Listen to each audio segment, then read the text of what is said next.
le parolier historique de Johnny Hallyday fait d'étonnantes révélations. Alors qu'il a participé à l'album du sosie vocal du taulier, Michel Mallory explique à RTS1 que certaines chansons ont été écrites pour Johnny Hallyday lui-même.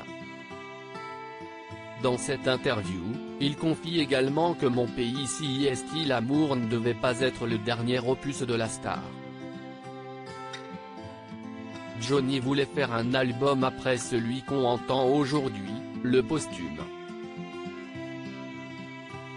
Il voulait qu'on aille tous les deux à Nashville pour faire réellement la musique qu'il avait envie de faire. Il voulait finir là-dessus, explique Michel Mallory.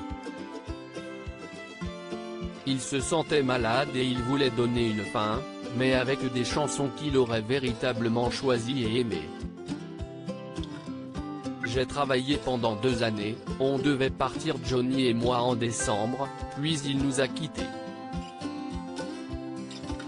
Une émission de la BBC fait polémique pour avoir violemment critiqué Meghan Markle.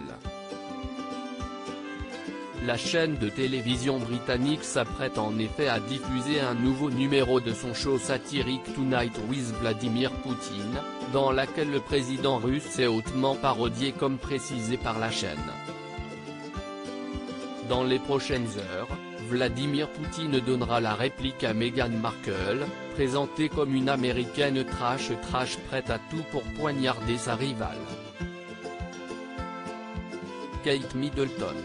Dans une première partie de l'épisode, Meghan Markle est en pleine conférence de presse, dans laquelle elle explique avoir développé une violente haine à l'égard de sa belle-sœur, après une dispute autour d'une brosse à cheveux.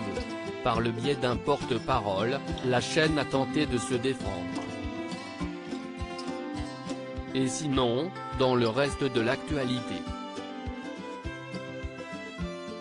on connaît la date du mariage de Joe Jonas et Sophie Turner, qui se diront oui pour la vie lors d'une cérémonie en France. Présente à l'avant-première de Playmobil le film au Grand Rex dimanche 23 juin, Jennifer est apparue dans une tenue très étonnante, très silencieuse depuis la diffusion du documentaire Living Neverland. Janet Jackson a accordé ce dimanche 23 juin une interview au magazine Sunday Times, dans laquelle elle prend la défense de Michael Jackson. Loading DJ.